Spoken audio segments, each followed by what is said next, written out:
की ओर से इस राज्य के महत्वपूर्ण विषय पर हम सरकार के संवाद से उठने वाली भ्रांतियों को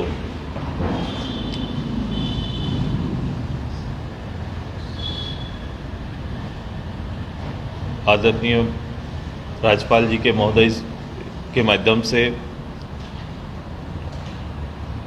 आग्रह करने का कार्यक्रम प्रारंभ करने वाले हैं। आप सभी विदित होंगे कि लंबे समय से प्रदेश के छात्र, नौजवान, पॉलिटिकल राजनीतिक दल,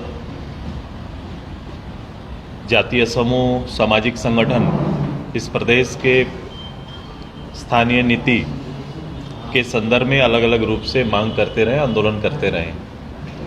मुखर होकर हमारी पार्टी भी इस संदर्भ में लगातार पिछले 10 वर्षों से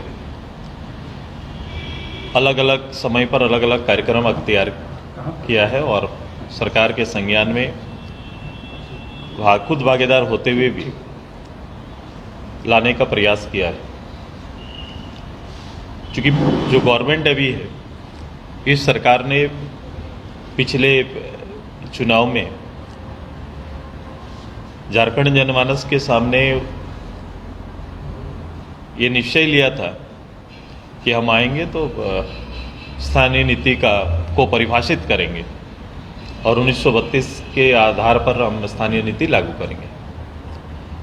आज सरकार के कमोबेश 3 वर्ष पूरे होने को हैं, कुछ महीने शेष हैं। जो कुछ महीनों में निर्णय लेना था उसके लिए 3 वर्ष सरकार के लगे हैं। मैं जिस भ्रांति की बात कर रहा हूं, सरकार ने और सरकार के खुद मुखिया ने, मुख्यमंत्री जी ने पिछले बार जब लगातार हाउस के अंदर इस संदर्भ में हम अपने विचारों को रखते थे, तो पिछले बार उनका बयान 1932 संभव नहीं हो सकता है, ऐसा बयान उनका आया। ये सभी आप सभी लोग इसके गवाह हैं। और उन्होंने इसको लेकर अपना स्पीच भी दिया था कि ये संभव नहीं हो सकता है।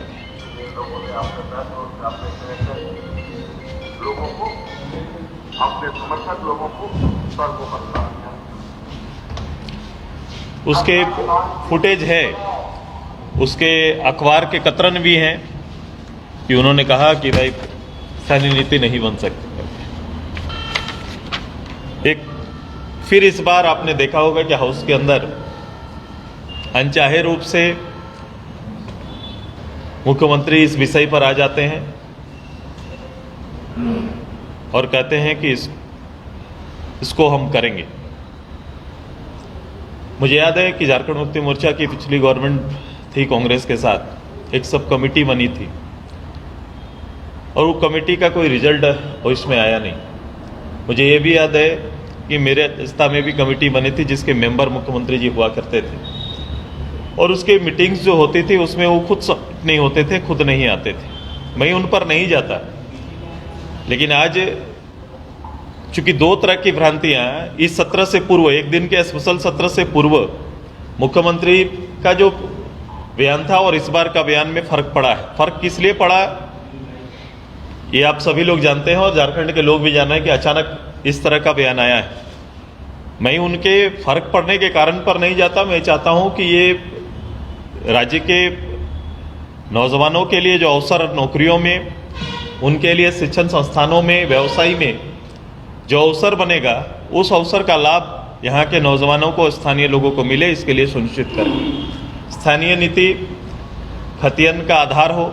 चूँकि अलग अलग समय पर अलग अलग जगहों पर सर्वे का काम हुआ है, लेकिन अंतिम सर्वे तक 1932 से लेकर 64 या उसके बाद भी हुए हैं। हम लोग ने यही कहा है कि 32 उसका मूल आधार बने और जिस प्रदेश में उसके बाद भी हुआ है उनको भी आधार बनाए। इसको लेकर एक स्थानीय नीति बने। सरकार जल्द से जल्द, सरकार जो हाउस में चर्चा की है, बात की है, मुख्यमंत्री का हाउस में बोलना, वो सरकार का निर्णय माना जाता है, सरकार का संदेश माना जाता है। तो इस निर्णय को जल्द से जल्द अमल करें। नियोजन नीति बने, नियोजन नीति भी बने। साथ ही साथ ओबीसी ओबीसी को लेकर इस प्रदेश में आरक्षण को लेकर जो चर्चा हो रही है, इसका भी अलग अलग स्तर पर, सामाजिक स्तर पर, राजनीतिक स्तर पर इस प्रदेश की एक बड़ी समाज 200 इसमें ओबीसी के अंदर पढ़ने वाली छोटी संख्या की से लेकर लाख संख्या बसर करने वाले लोग कहीं ना कहीं प्रभावित हैं। इसलिए इस प्रदेश में इस पर भी निर्णय आना चाहिए और जातिगत जनगणना के आधार पर आना चाहिए। क्योंकि पिछले सेंसस और अभी का सेंसस अभी चल रहा है, काफ़ी समय बीत गया। न्याय यही होगा कि ओबीसी को या आरक्षण का जो आएगा नया सेंसस में, एसटी एससी का नया सेंसस भी आएगा, उसके साथ ओबीसी का भी आ जाए। इसके लिए जरूरी है कि राज्य सरकार ये निर्णय ले कि जातिगत जनगणना प्रदेश में हो और जातिगत जनगणना के आधार पर ही ओबीसी का आरक्षण सुनिश्चित हो। ये सरकार को निर्णय लेना चाहिए। और हम लोग केवल ये सरकार को निर्णय लेने की केवल मात्र पहल नहीं कर रहे। हम लोग ने समय समय पर, आपने देखा होगा कोविड काल के बीच में हमारी कोशिश रही कि हम अपने सरकार तक अपनी बातों को, जनता की आवाज़ को पहुंचाएं। इसके लिए लगातार कोई ना कोई कार्यक्रम के माध्यम से हम लोग सरकार को इत्तला करते रहें। हम लोग ने इस बार निर्णय लिया है कि इस बार महामहिम के माध्यम से राज्य सरकार को सूचना देने का काम करेंगे, उन पर दबाव बनाने की कोशिश हमारी होगी। चूँकि पिछले बार मुख्यमंत्री के यहाँ तक हम लोग ने पहुँचने का काम किया, उन तक बात पहुँचाई, उसका परिणाम आप सभी लोग देखें। इस बार हम लोग ने निर्णय लिया कि 23 तारीख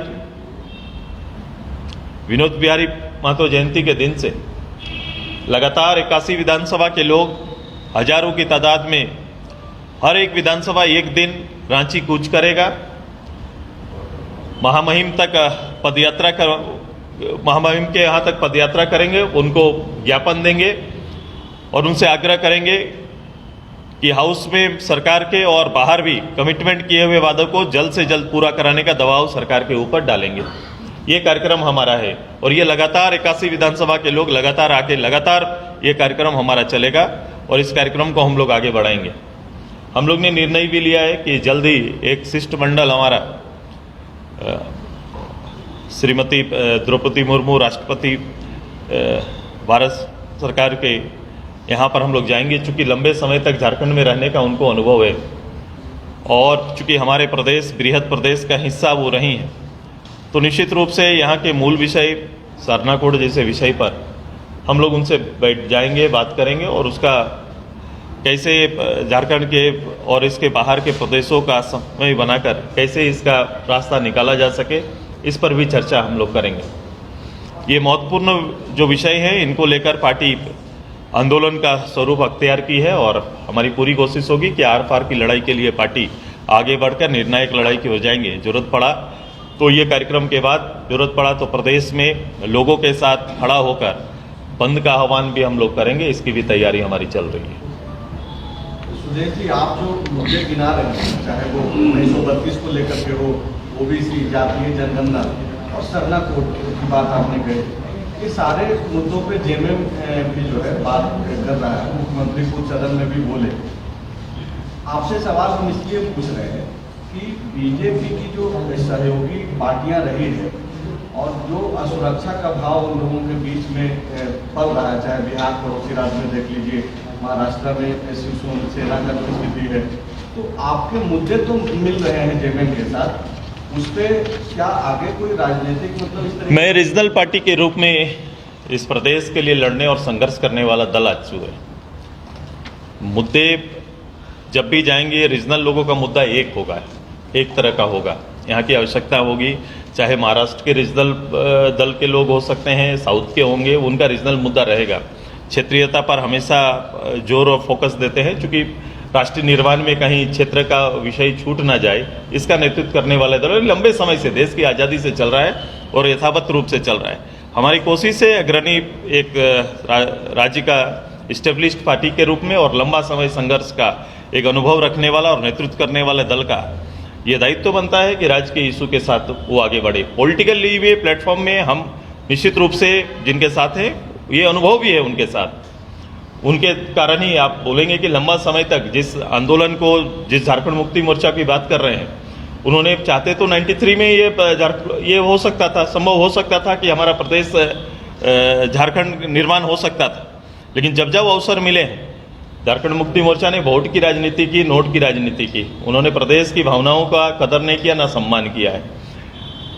मैं और पूरा राज्य निश्चित रूप से इस बात को लेकर हमेशा आभारी रहेगा कि माननीय तत्कालीन प्रधानमंत्री अटल बिहारी वाजपेयी जी ने इन विषयों को समझा और समझने के बाद इतने बड़े आंदोलन को, इतने बड़े संघर्ष को एक इनाम के तौर पर प्रदेश का गठन कराने में महत्वपूर्ण भूमिका निभाई।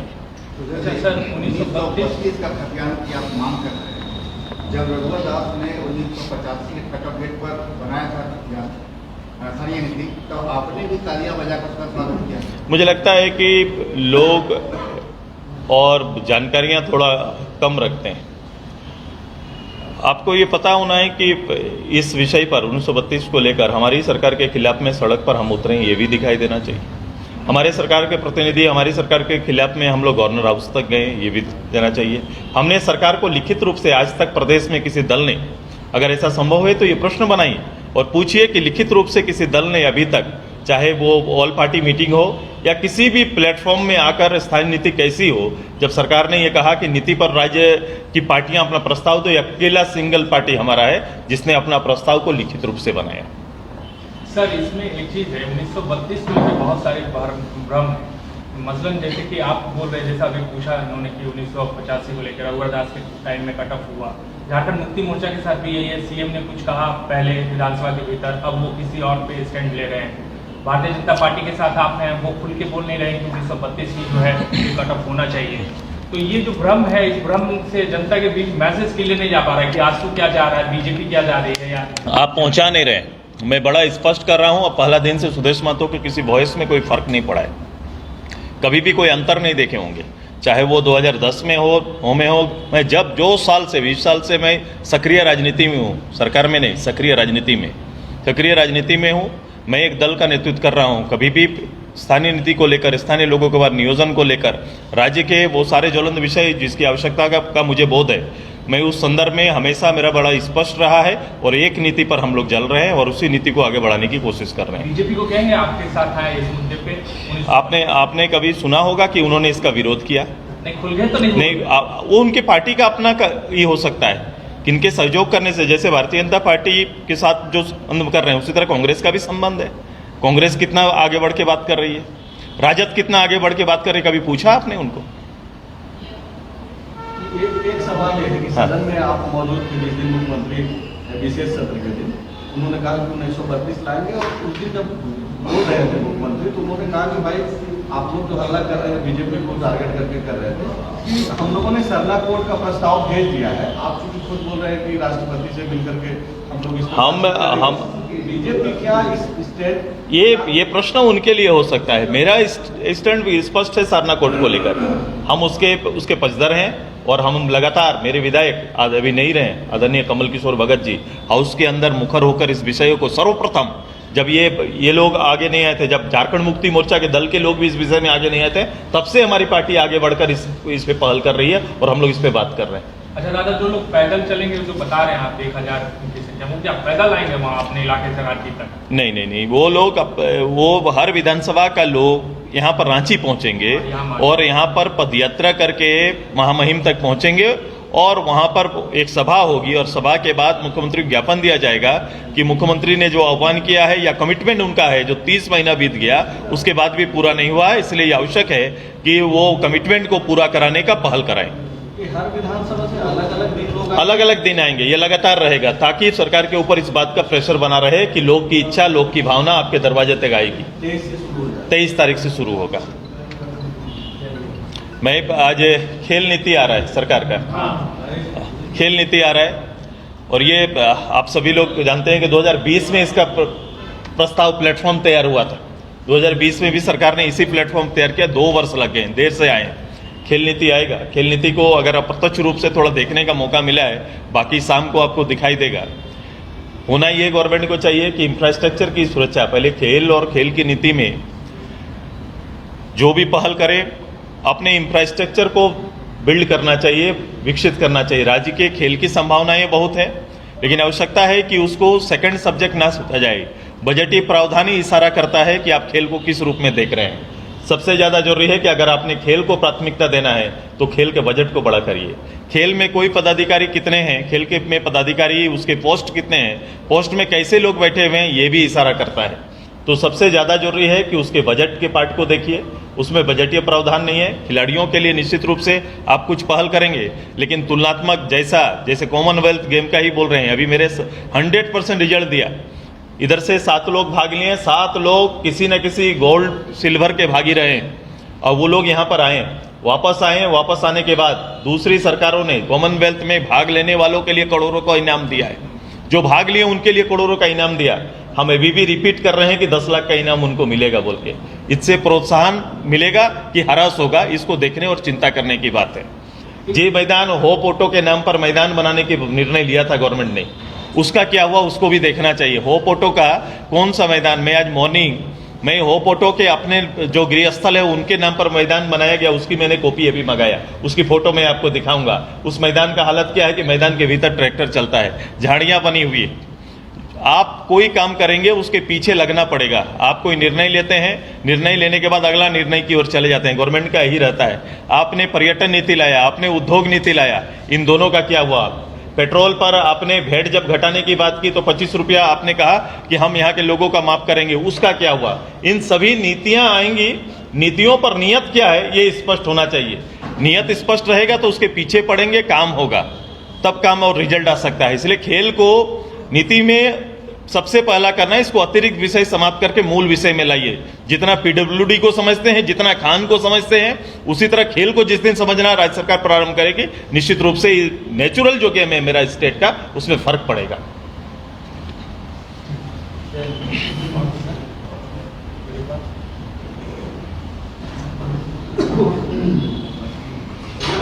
और कुछ? ठीक है।